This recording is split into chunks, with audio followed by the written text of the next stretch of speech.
Broadcasting from the campus of Lynn Benton Community College. We are the Mid-Valley STEM-CTE Hub. I'm your host, Casey, and this is Closing the Gap.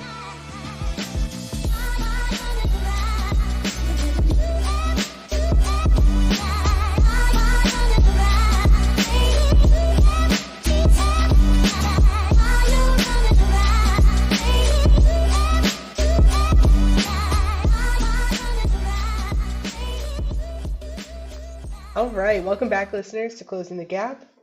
Today on the show, we have Patricia Martinez. And Patricia, do you want to tell the listeners a little bit about yourself and what you do? Sure. So, my name is Patricia Martinez. I am Peruvian. I moved to the United States in April 2002 with my little daughter, Romina, who was 5 years old.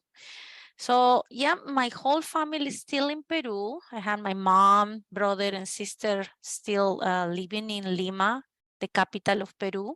So I know you because you work for GAPS as a translator, taking English items and translating them into Spanish, and we're working together on the Hub's website. But you had told me that before you became a translator, you were an architect in Peru. Could you tell me a little bit about that career? Yeah. It's I study architecture en la Universidad Nacional Federico Villarreal in Lima, Peru, and graduate with my bachelor's degree in 1993. Yeah, that sounds like long time ago. Then I worked with for a few years with one of my professors from the university in his construction company. But in 1996, I received an offer to work for a footwear. They design shoes. And because I was working with this company designing the windows for the shoes, they offered me the job to work with them designing shoes. So because I have this background of designing for my profession, they were thinking that would be a good thing for them to have somebody with some taste and color and designing things. And I say, well, I will take the opportunity. I don't know anything about shoes, but I will learn. The opportunity was good. The job offered me training outside of Lima. They sent me to travel to South America and Mexico and United States. And so, for until 2002, from 1996 to 2002, I was in charge of the ladies shoes line for, it was 200 stores in Peru. So I was in charge of the choosing the line and the purchases of choose for all of this.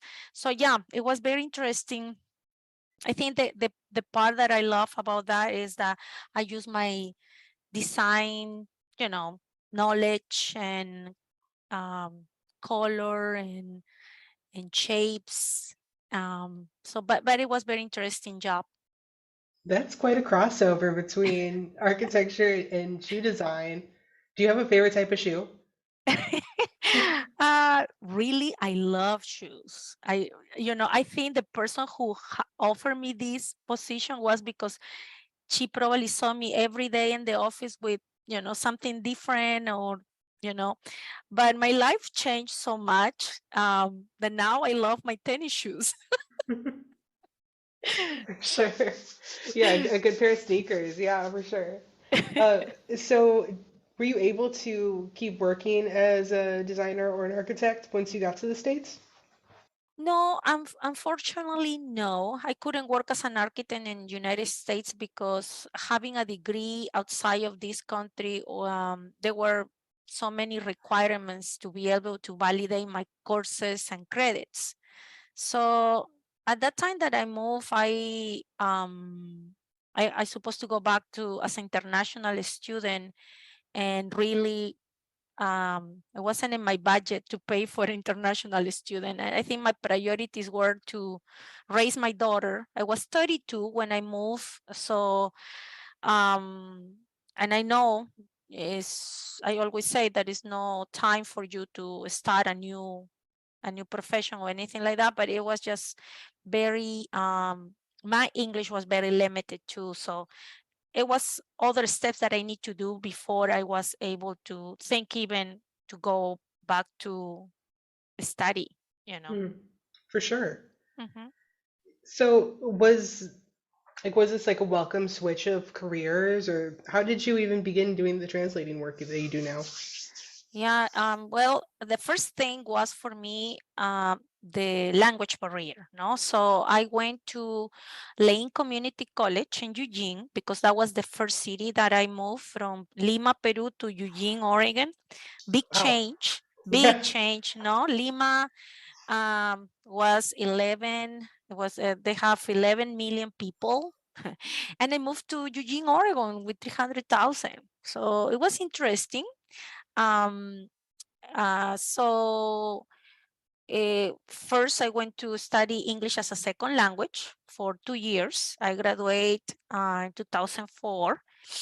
But even with that degree in your hands, it's not that, oh yeah, I had a degree and I'm now bilingual. It's not that easy.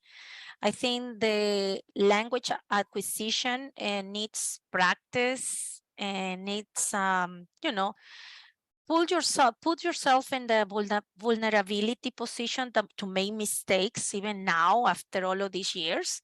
But I think that's the beauty of learning other language. I think one of my biggest, if I need to say something that I appreciate, is that I am very flexible with the idea of what I need to do or what I need to learn in order to survive, in order to be, to provide for my family. So that's what I did. And For that's sure. how I become a translator. So I learn English, I practice my English, Mhm. and then I apply for a position, yeah, as a bilingual assistant because I didn't have a position for a translator in those years in 2008. Um, but I knew that my Spanish is my strength. I study, my whole life, my academic Spanish is my strength. So I knew that I can do that and provide a quality translation for parents. What was the biggest challenge you faced between well, and also, I guess before I even start that, I want to know how you found Eugene from Lima, because I mean, I Mm. don't think I even knew about Eugene before I moved to Oregon. So I'm wondering how someone else finds Eugene. Yeah. It's so far away. Well, that's interesting part. So when I went to college in Lima, one of my best friends, Carlos is his name. He graduated, he had his family there, and then he say, I'm moving to United States because my family lives there. His family immigrated many years ago, and he was the only one living in Lima by that time. So he said, I'm moving, I want to be close to my family, and that was in 1999. But we would continue being very close friends. So in Hmm. 2002, I emailed him, I text him, and I say, I want to go, I want to see if I can find a better opportunities for me and my daughter. And that's how I am in Eugene, Oregon.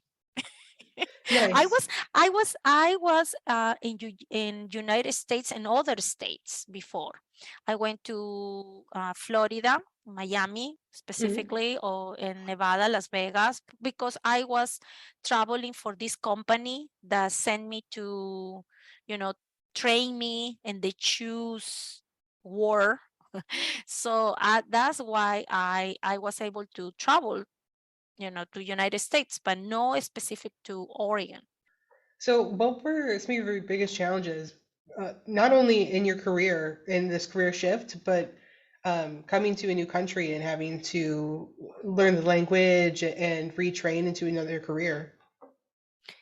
Yeah, I think the biggest challenge is that, when I moved here, I was able to understand and read English, Hmm. but the speak part, the portion of speak, it was developed later because your brain needs that practice, no? Right. So I think the biggest challenge was that I had so many things to say, but I wasn't able to say it fast enough for other people to continue a conversation. So it was very frustrating because if somebody was talking about history and I knew that part. I was like desperate to communicate, but my English was so limited. I think part of how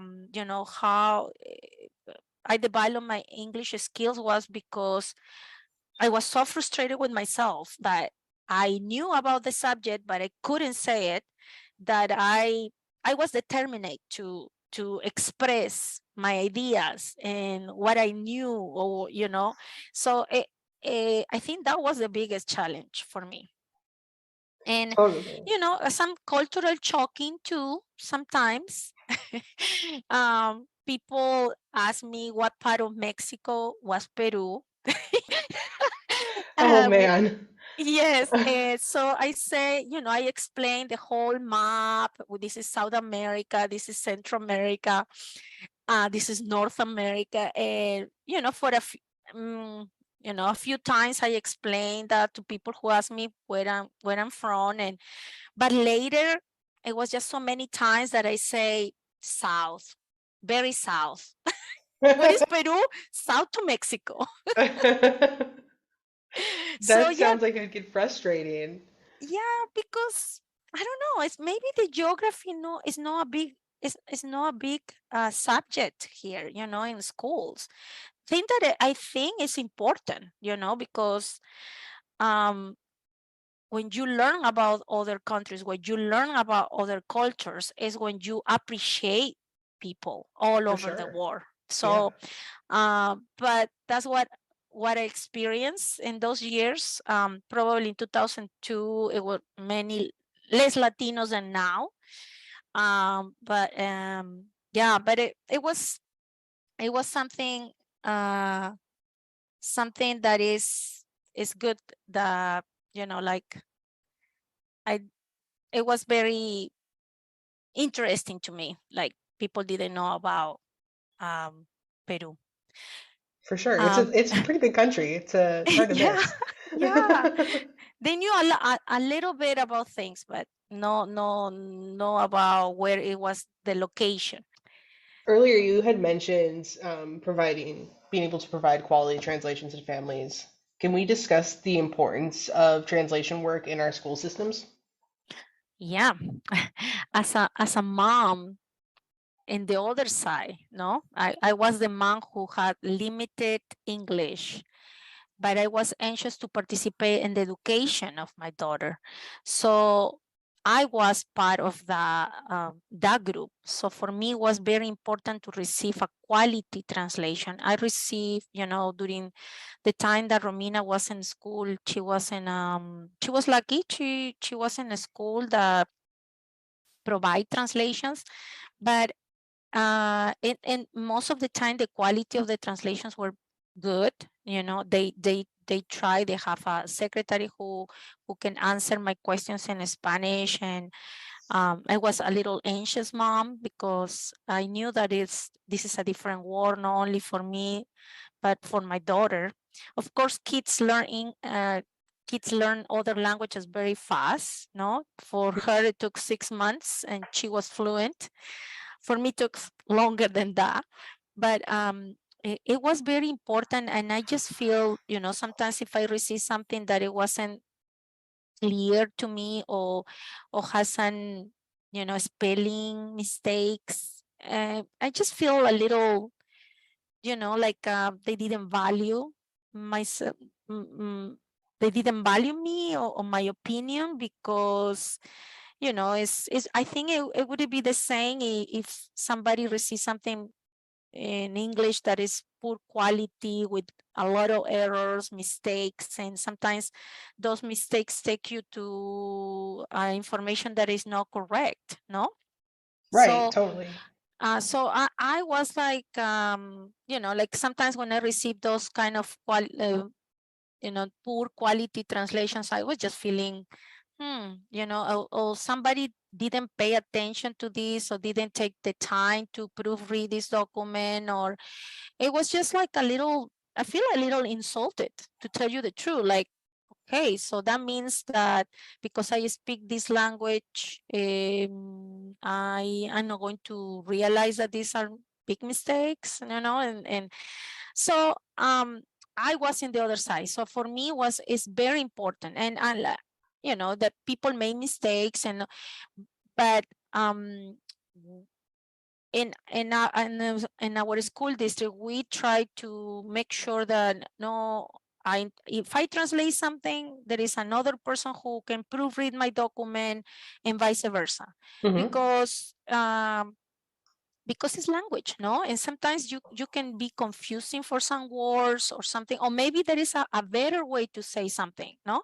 So that is something that is very important for me, because like as I say, I was in the other side, and how I feel, it was very, disappointed. So I tried to do my best with my translations, and in how it's important. I think if I wasn't able to know what Romina was learning, I couldn't help her at home. I couldn't help her to communicate her needs at the beginning. I was her advocate, the first months I was the one who say, no, she's not going to eat this food because we don't eat that food. We eat this kind of food, and she needs help to do this homework, because I'm not able to help her in this area. So how can I how can you help my daughter? How can I do it? Do I need to go extra hours during the afternoon? I will do it. So, but it was a parent who is the first advocate for their kids, no? Even when she was older, and it wasn't the language barrier, no? In this case was like, oh, I want to take this class. Why? Oh, because it's easy, or because this is a good class for you. It's going to be challenge for you enough, So kids and parents are one thing. Is not separate. I don't feel like the education is students are separate than the parents. Parents are the key of motivate their kids. But if the parents are not informed about the programs, about the resources, about the grades, about the missing assignments, and all of those little things, we are not allowing parents to be parents. And that's their job, to be on top of things and advocate for their kids. Totally. Yeah, and I think all the parents out there listening to this could definitely agree with you for sure. It'd be it'd be hard to not know what's going on in your kid's life and then have to like help them through things. Mhm. And I don't think it's like a very unique situation in our country. I've been reading this book, and it's talking about how about 20% of students in public K through 12 schools right now, about 20% speak another language other than English at home. Mhm. So 1 in 5 students are going home and not speaking English, and I can't imagine how ineffective the education system would be if 20% of the students can't get help, or their families don't know like what's going on, and there's not like that teamwork going on at home. Mhm. Mhm. I mean, how does accessibility for non-English speakers create more of an equitable learning environment in that way? I mean, like if you're able to like effectively communicate with people that aren't speaking English like fluently or well enough to really understand what's going on with things that are being sent home. I Oh I think no. I think no, I think it's a good point, because um it's not only that is the rights for parents, it's the rights, like Hmm. I didn't know for a long time that there is actually a law that you have to communicate with parents in the language of their preference. I didn't know about that for a long time until I find this document, and it was a document for the civil rights. It's the Justice Department together with the Education Department that create this paper and says parents from other language has the right to be informed about the education of the kids, of their kids. So exists. No, there is not only because it's the right thing to do.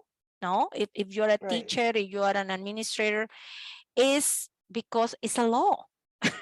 And I didn't know about this after many years when I started working as a translator in a school district. But as a parent, I didn't know. And I was just always feeling like, oh, they're doing this as a favor to me.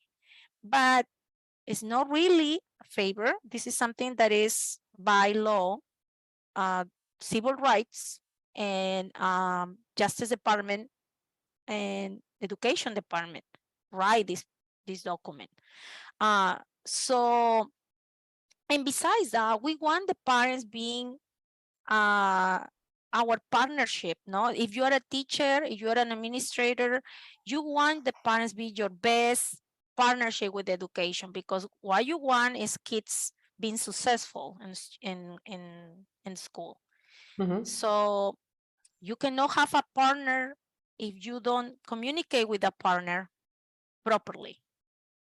Totally. So it's not only for the students and the parents' benefit to provide a good translation, but it's the benefit for the school district and everyone else involved.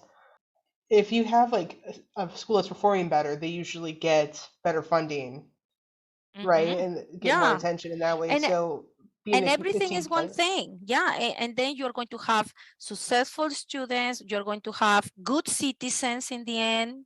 No, because kids that they decide to, don't go anymore to school, what they're going to do? They're going to be in the streets looking for trouble. So I think it's a benefit for everybody. And that is something that sometimes I talk with parents too, because I work for at the Welcome Center and for the Greater Albany Public Schools, and we have parents visiting us, and that's a conversation with them too. No, because sometimes we forgot as a parents, and I always say this, as a parents, we forgot what was your main goal when you move with your kids here. It was, and then they will say, well, find a better future or find better opportunities. And well, I want my kids being better than me. And so sometimes, because parents have to work a lot, one job, two jobs, etc., because they have to provide for their kids, but they lose this goal. The goal was to provide the best education for your kids, because then they're going to have better opportunities and they're going to have better lives. So that's what I always say. Hey, what was your goal? Your goal wasn't work 3 jobs and make money to buy 3 cars. Your goal was to have kids that are successful in school, they're good people, they're learning the right things, and they have the resources to survive independently. So that's, both parts, school and parents, that we need to be on the same page. Totally. And the schools providing a good, effective way of communication can help remind everyone why they're here and why they're doing what they're doing. Yeah, keep that motivation up. So we've talked before about how like monolingual, like English speakers can tend to undervalue bilingual skills. And could you give some context as to why education systems need to invest more time into curating these bilingual resources? I mean, we were just talking about how, it's only benefits the students and the schools and everyone involved, but and the fact that it's a law. But how can monolingual speakers better value and see the value in bilingual resources. So there is a difference between being bilingual. Mm-hmm. I can say, oh yeah, I am bilingual because I can have a conversation with somebody in English, no? But being a translator interpreter in the school setting means more than that. You need to understand that any field, like a medical field, they have their own terminology. The legal field, they have their own terminology. The school system have their own terminology. And it's my big hope in the future that we have certified bilingual interpreters, translators in the school setting. Because until now, we have certification for medical and legal field, but not in the school setting. And there is a lot to learn in the school setting. Special education, for example, it has their own terminology, their own process. And in order to be a good interpreter, you need to understand what are you talking about? What is this? What is this? How is the special education system? And for me, when I go through the school district, I didn't know anything about special education. I didn't have a student in special education. And for that reason, I didn't know. I didn't know how is the process, the evaluation process and the referral process and the meetings that requires to attend every year. Parents need to required to attend this school these meetings in order to write the goals for these students in different areas. And special education is huge. You can talk about people who has problems with reading, with writing, but they have other kind of impediments. So in order for me to understand and do my job professionally, I have to do my own research and go and understand what is special education. I'm talking only one area, special education. So I have to go and investigate in my own time or in the time that I have working, because I want to be prepared for those meetings, no? So Right. through the years, we create trainings for bilingual assistants now and created Albany Public Schools. But we're still looking for more trainings because there is a lot of things to learn. And Mm-hmm. the more that you learn, the more that the bilingual assistants the more translators or interpreters learn, they're going to be more prepared and they're going to do their job more professionally. So For sure. I think that is a big thing, and people who is monolingual don't understand that yes, I am able to communicate, whatever you say in English, but if I don't understand the terminology, or when they use acronyms, they use all the time, all of this. But if the parent is going to understand these acronyms, it's not going to be a successful interpretation service if I don't give the correct information. Mm-hmm. So and that is something that is very difficult to understand. Like they say, but how can you can know working or give the or provide the right interpretation services. You speak the language, you speak English, and you speak, but I didn't know about the terminology. I need to be prepared for that meeting because Mm-hmm. I wanna use the right words. I Totally. probably have to check the dictionary before the meeting, no?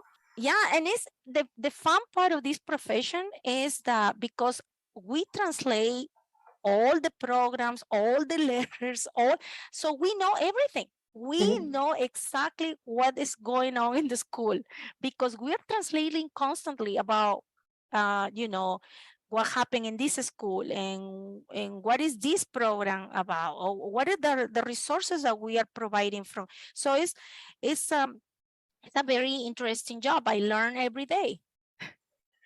Totally. I mean, I that makes so much more sense now that you explained it, because it's not just the understanding of two different languages, or like being able to speak to like two different groups of people. It's about understanding different cultures as well, is a big Mhm. part of it. It seems like if you don't culturally understand like what special education is, for example, how are you going to communicate about it? I mean, I think that's a big thing because I mean, I didn't really think about it in that term before you had mentioned it. So I assume that maybe other people don't understand that as well. People that grow up speaking English and like living in United States maybe just start taking things for granted that they just know inherently what certain things are. Mhm. Mhm. And is this the special education system is one thing. This educational system is another thing, because we're coming and like I say, I went to school in Peru. Yes, I went to elementary, middle school, high school, college, but Mhm. the educational system is different. It's even different, the grades that we have. We have a different system of grades, no? What is this?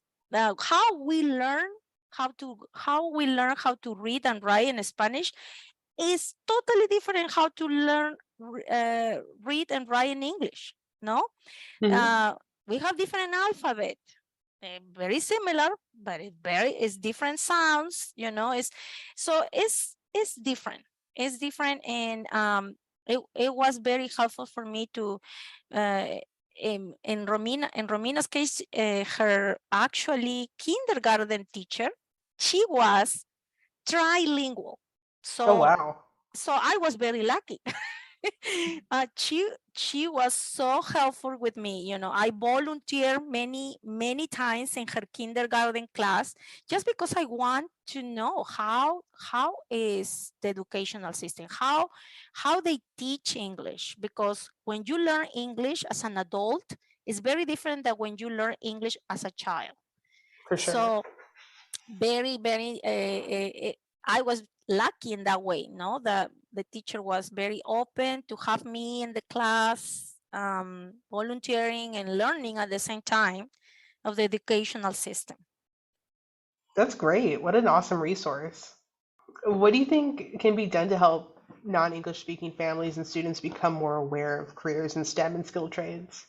I mean, because this is Mm-hmm, also, mm-hmm. I should be talking about STEM and skilled trades, but we haven't really gotten around to that part yet. But what do you think can be done to better educate people that aren't speaking English? Well, inform about the programs will be, something like we now that I was translating the website of Mhm. Mid Valley STEM CTA. I learned so much because I didn't know about all of these great resources for parents to do at Mhm. home with simple materials. Sometimes sometimes we have kids that are very curious, they're very active, and we don't have ideas about how to, okay, let's do this experiment. Let's, and now the resources are translated, Mhm. so the parents can use it at home.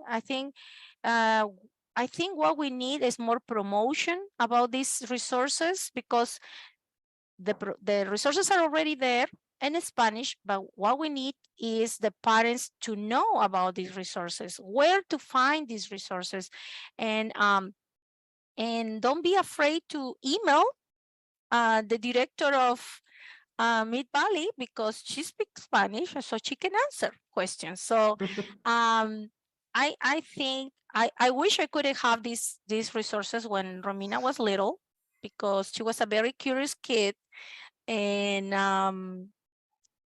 these experiments and exercise and practices, and with parents and students would be a very good resource for me. So, of all the things you've done so far in your career, what are you most proud of? Well, I'm very proud of my job with my daughter. That's my biggest proud. Like, I raised an independent woman. It was something very rewarding. But during these years, I think something that it was very rewarding sees some bilingual assistants during all of these years learning and becoming very proficient in their jobs. And like I say, one of my biggest thing in the future is maybe to create this certification for bilingual assistants in the school setting. And I think the other thing that is something that is very rewarding is that we create the vetting process for bilingual assistance and gaps. Previous, I started working in 2008, and after in that time they didn't have this test. So how do you know what kind of skills you are hiring? So now we have that, and help us to give this quality. That's I always say, it's just no translation. It is a quality translation and interpretation for parents, and we could continue creating these trainings for future employees, for bilingual employees to don't feel so lost like I was feeling at the beginning. I was feeling lost, and for me was like, okay, I'm in this position. I need to learn about this as much as I can because I want to do my job right. And probably my interpretation in 2008 was very limited because I didn't know about the system. So now when new bilingual assistants come into GAPS, they receive this information. So that I think that is something that I feel very proud. Yeah. Yeah, that sounds like a lot of work for sure. How many bilingual assistants do you have that you're working with over at GAPS, Greater Albany Public Schools? So at the beginning, it was only bilingual assistants. Now we have bilingual clericals, we have bilingual office managers, we Nice. have bilingual custodians, so bilingual secretaries, no? So when I was hired in 2008, we were 8 bilingual assistants. Now we have over 40, Oh, and that's great. in many different departments, and we still need more. uh, uh, and we're still looking for more bilingual staff in general. I think students needs to feel and see themselves in the staff that we have. No, we had 22% of students in GAPS are identified themselves as a Latino, Latinx, Spanish speaking. But we need to recognize that even if the student is fluent in English, their families still English language learners. No, most of the time the students, learn English very fast and they were able to communicate, but their families are not in the same speed. They still need help with communication. So I feel like the number is even bigger in the time and the ways that we need to communicate with parents. And that is something that probably we will need in the college level too, no? Because yeah, the students are adults, but they always need, the opinion of their parents, or maybe push a little bit. The parents push, hey, there is a program about this. Why you don't do that, And I think that's the part that we're missing with CTE careers. I think we need to kind of like explore more family nights with Spanish speaking families and teach them what about these programs, and those are the ones who are going to probably talk with their students and push them to go to that journey, no, the For path. sure. Well, I totally agree. As I was going to say, when I went back to school, my family was definitely like the people that inspired me to do it. Like my aunt sat me down and we had a conversation. She's like, "You're going back to school, right?" I was like, "I Mm-hmm. guess so." And yeah, I mean, Mm-hmm. I feel it's true. Like if you don't have someone that you can really trust to like sit down and be vulnerable and talk with, like how are you going to Mm-hmm. get that support that everyone needs? Mm-hmm. And they want to, I feel like sometimes a parent say, I really want to help them. I really want to help my student, but I don't know how. And I don't have the tools and I don't have the language, and they feel like they stuck. And that is when the job of an interpreter and translator is so important, because we are the bridge between the specialists, the teachers, the administrators, and the parents, no? So is there anything you'd like to promote? Maybe you could tell us a little bit about how we could get involved with your Welcome Center at GAPS. Yeah, well, Welcome Center is an office, is I feel that is the heart of the district. I work with amazing people. I work with Javier Cervantes, who is the executive director of Equity, Diversity, and Inclusion. So a part of being, feel included is language, no? And Hmm. so and people in my office are so dedicated to help families with any needs. Of course we help about the academics, so the student needs help with this area, parents call us so we can call teachers, or teachers to us. But it's more than that. I think the Latino community in Albany feel that this their safe place. They call them for I don't know how to find a medical appointment for my kid, or even for themselves. No, they don't know how to find some resource in the community, and we are the people who connect this our Latino community with resources in the community. So yeah, like sometimes I feel like we are the kind of like the counselors, the psychologists, because sometimes parents call us, very, very depressed for some situations that they have, and we are able to listen in their language and feel the empathy for them and find the resources. So yeah, and I'm very lucky to work with people who is very professional and very kind. Definitely. It sounds like a wonderful resource. You're doing a lot of good work. Thank you. Yeah. Well, that kind of wraps up all my questions for today. Though I wanted to just thank you for taking the time to come on the show and talk about why good quality translations and being inclusive with language in public schools is so important. Thank you. Thank you, Casey. Thank you. Thank you for joining us for this episode of Closing the Gap. If you like this show, subscribe on Spotify.